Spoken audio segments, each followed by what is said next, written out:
नमस्कार देवियों और सज्जनों, स्वागत है आपका टेक मास्टर तबाही न्यूज में। आज हम सवाल करेंगे एक ऐसे ब्रांड पे जो लोगों के दिलों से उतरता जा रहा है, जिसने अपने पैसे तो बढ़ाए हैं लेकिन सॉफ्टवेयर की क्वालिटी घटाई।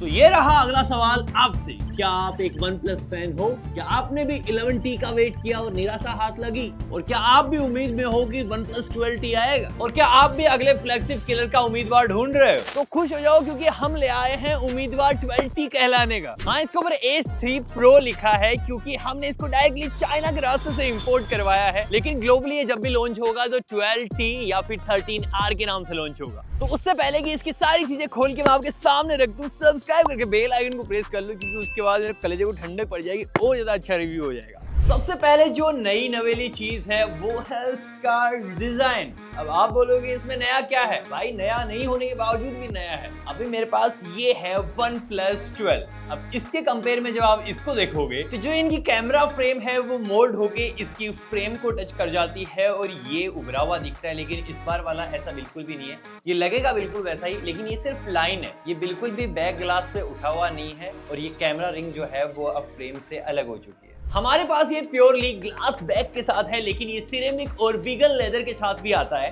फील बिल्कुल मस्त सी है, प्रीमियम है, कर्व डिस्प्ले है, साथ ही में लाइट वेट नहीं होने के बावजूद भी लाइट वेट है। आगे चल के बताऊंगा कैसे। अगर डिस्प्ले की ही बात करें तो इसके अंदर 6.78 इंचेस की सुपर एमोलेड 120 हर्ट्ज वाली डिस्प्ले है और ये एक LTPO पैनल है। जो एक OnePlus की फ्लूइडिक एमोलेड डिस्प्ले होती है, सेम वही इसके अंदर भी कैरी फॉरवर्ड की गई है। कंटेंट कलर्स डेफिनेटली आपको बहुत ही अच्छा देखने को मिलने वाला है, लेकिन थोड़ा सा बोरियत हो जाती है जब आप देखोगे कि OnePlus 11 भी ऐसा ही दिखता है, 12 भी ऐसा दिखता है, डिस्प्लेस भी ऑलमोस्ट सेम है और जो इन हैंड फील है उसके अंदर भी बिल्कुल भी चेंज नहीं हुआ है, वो बिल्कुल सेम है।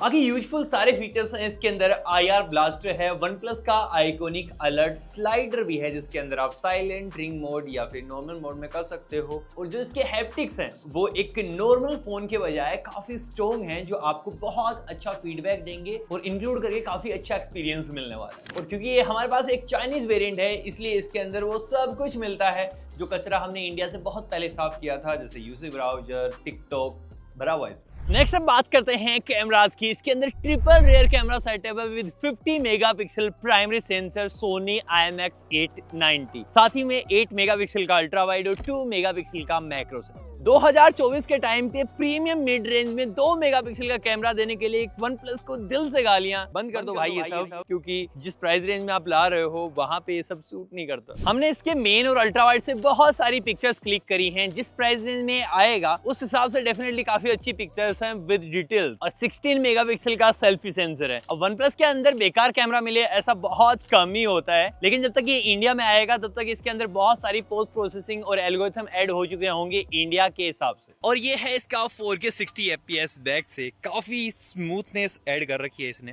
डेफिनेटली देखो, हाथ लाते ही इसके ऊपर फोकस आ जाता है, बाकी सारे ब्लर हो जाते हैं और जैसे ही मैं इसको उठाऊंगा इंस्टेंट फोकस है लिटरली, देखो इसको। और साथ ही में कलर शिफ्ट भी बिल्कुल नहीं है, स्टेबलाइजेशन काफ़ी अच्छी है। इवन मैं थोड़ा सा दौड़ के दिखा देता हूँ जिससे आपको और बेटर आइडिया हो जाएगा।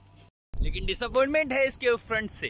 1080p 30 FPS only. देखो मैं उंगली कभी और हिला रहा हूँ, इसमें हिल कभी और रही है।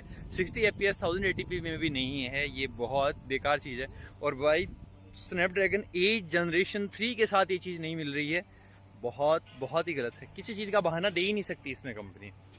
बात करें अगर इसकी ताकत की तो इसके अंदर है Qualcomm Snapdragon 8 जनरेशन 3। अब इतनी कमाल पावर अपने अंदर ये सिमेटे हुए है तो डेफिनेटली परफॉर्मेंस मल्टीटास्किंग में तो कोई कमी नहीं आने वाली। और इसके नंबर्स, इसके स्कोर्स भी बिल्कुल वही चीज कहते हैं। 2 मिलियन 20 लाख से ऊपर स्कोर निकल के आए हैं। CPU throttle test 84% which is good. और इसके नंबर सिर्फ यहाँ पे ही नहीं रुकते हैं। हमारे पास जो वेरिएंट है वो 12GB 256GB है, बल्कि ये 24GB रैम के साथ भी आता है और 1TB स्टोरेज। 1TB स्टोरेज आपको मिल जाती है UFS 4.0 बेस्ड स्टोरेज और LPDDR5X बेस्ड रैम है। नंबर्स नहीं बता तो सीधा बता देता हूँ, हर चीज में हार्डवेयर बेस में इसको कोई नहीं हरा सकता।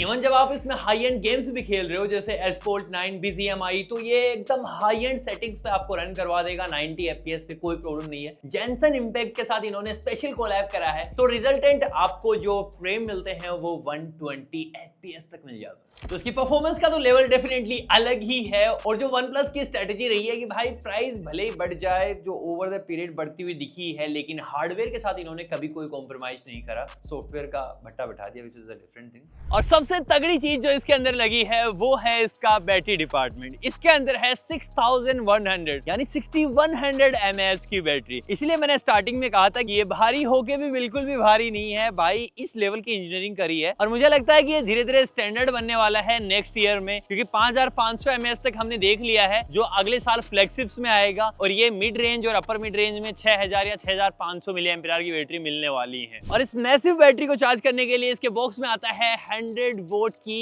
ये चार्जिंग ब्रिक, जो इसको 40 मिनट के अंदर 90% चार्ज कर देती है। और साथ ही इसमें Wi-Fi 7 और Bluetooth वर्जन 5.4 भी है। तो लिटरली ये एक कंप्लीट पैकेज है in terms of power, display, look, at the same time India में आने के बाद सॉफ्टवेयर भी और कैमरा। ये चाइना में लॉन्च हुआ है 3199 युआन में, कन्वर्ट करोगे तो डायरेक्टली बनते हैं 40,000 रुपीज। और इस प्राइस रेंज में अगर ये इंडिया में लॉन्च हो जाता है तो इसकी टक्कर का परफॉर्मेंस सेंट्रिक स्मार्टफोन कोई होगा ही नहीं। इवन दो OnePlus के साथ आपको सॉफ्टवेयर एक्सपीरियंस भी अच्छा मिलता है, साथ में कैमरास भी अच्छे हैं, ओवरऑल एक्सपीरियंस भी अच्छा है। तो not only performance centric smartphone, ये एक ओवरऑल कैटेगरी को टारगेट करता है। और 40,000 में एप्पल और सैमसंग के यहाँ बहुत सारे ऑप्शंस नहीं मिलते हैं। रिजल्टेंट एकमात्र ब्रांड बचता है जिससे आप एक रेप्यूटेड स्मार्टफोन खरीद सकते हो। अभी तो ये जो फोन है इसके अंदर चाइनीज सॉफ्टवेयर ही रन कर रहा है। चाइना में कलर OS ही रन करता है, ऑक्सीजन OS इंडिया में आने के बाद इसके अंदर डाल दिया जाएगा। लेकिन एक्सपेक्ट ये करते हैं कि इंडिया में एटलीस्ट आ जाए, क्योंकि लास्ट ईयर का OnePlus Ace 2 Pro भी इंडिया में